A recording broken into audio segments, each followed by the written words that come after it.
Hi, so we're back and we're with Rabbi Jacoby, our mum, and I'm Tali and this is Yoni. Hi. So please, can you tell us a bit about the Parsha this week? Thank you. So this week's Parsha is called Balak. Balak was a king of Moab. And if you watched last week, you'd have heard Rabbi Rebecca promising that I would tell you about a talking donkey. And I will eventually, but I want to tell you a little bit more about other aspects of the Sidra. First, starting with words that you probably know.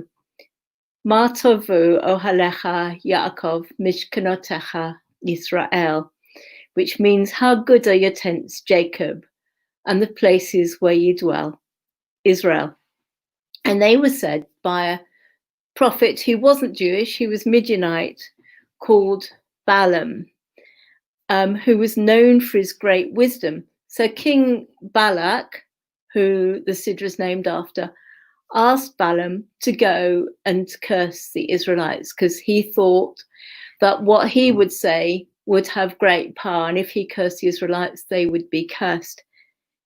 And I just learned today that in fact Balaam was a real historical figure, and they found reference to him in a wall inscription in what's now Jordan. So he was a great sage, a great wise man in the year 800 BCE. So that's nearly 3,000 years ago.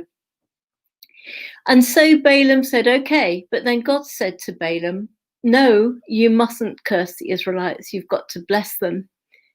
And Balaam went back and forth. And in fact, God rather confused him because first God said, don't go. And then Balaam, and then when he went back to Balak and Balak said, go, God said, okay, go on then.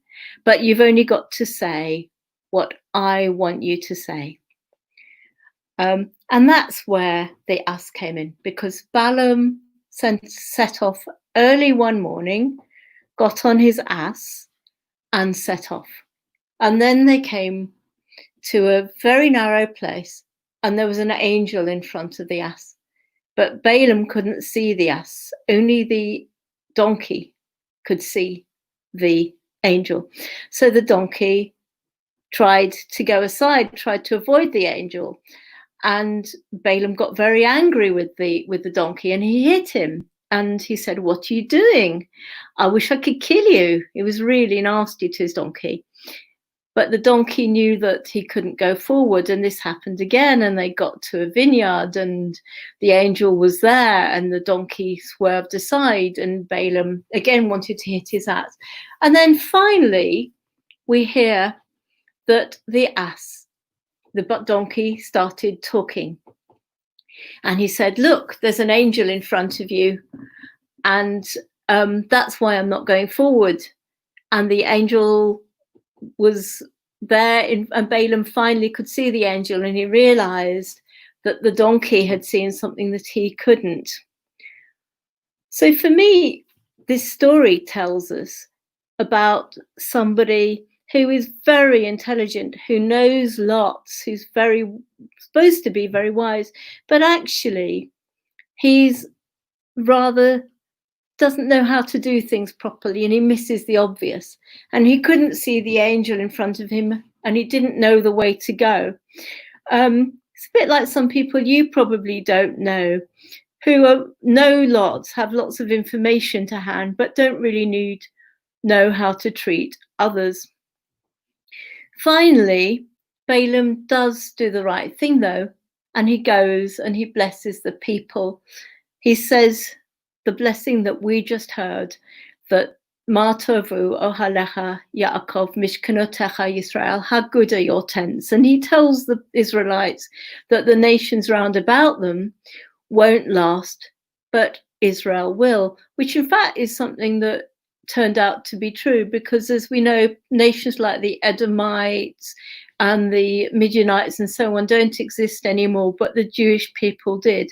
So in the end, Balaam did learn to do the right thing and say the right words. Wow, so it's clearly a very eventful Torah portion this week. And it makes me think, what can we learn about it and what's relevant to today from this portion? Well, there are two things that I can think of. One is something that I know that you learn in LJY. It's that you shouldn't value people for how much they know and how clever they are. Balaam clearly knew an awful lot. He was very wise. He had a reputation for knowing how to curse people or bless people. But I think the Torah portion makes fun of him by showing that even his donkey was cleverer than him. And I think that the values that you learn in LJY about kindness, about supporting each other, about helping other people, about making sure things are fair, are much more important than what you know and how clever you are, how well you do at school, that sort of thing. That's not what really makes you a good person or a special person. And I'm so glad that LJY teaches you that sort of value. And perhaps the other lesson that you can take from it is from that phrase, Ma Tovu, because we're all spending so much more time in our homes now. And Judaism's always taught that God can be found in our homes just as much as in our synagogues. And our homes can be beautiful. And that doesn't mean that they have to be beautiful in appearance. That's lovely if they are. And we can decorate homes and make them lovely places. But it's more about how we make them good by the atmosphere we create in them. And we can find God in our homes by making them special places to be with each other and to learn from each other, to be kind to each other, to welcome strangers when we can, once COVID's over. And that's what makes our homes special. It's also a reminder of Machane Babayit, because this year, sadly, there won't be a Kadima, but we can make our homes special LJY places as well. So it's a reminder of Machane Babayit. And as a final message, I would hope for you all that you find in your homes something special, that you help make your homes really beautiful places and places where you find God through being with each other. So, like, speaking about how you make your home special, in the times of Corona, how can we make Shabbat special? Well, tonight's a really good example, because tonight is Green Shabbat for liberal Judaism, and 8 different congregations are coming together. I don't know whether those of you who are not in, I think you can actually, even if you're not part of those congregations, you could still watch. So we're going to have a special service which celebrates the environment, and we're going to have talks by Rabbi Andrew Goldstein later on, and by Louise Lippman, who lives in an environmental village, the first eco-village in Britain. So if you're not part of those congregations, you could also use this Shabbat to celebrate the environment. And of course, you can always join with LJY as well. And I know they have regular Cub Shub as well. So there are ways of connecting with each other.